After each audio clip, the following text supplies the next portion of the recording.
Praise the lord. మే 4వ తేదీ 2024. ఈ రోజు దేవుని వాగ్దానం.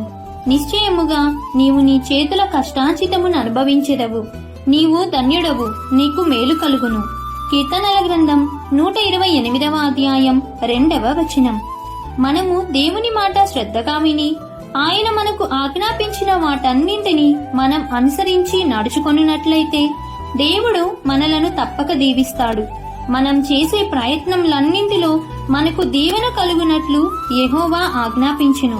నమ్మకమైన వానికి దీవెనలు మెండుగా కలుగును.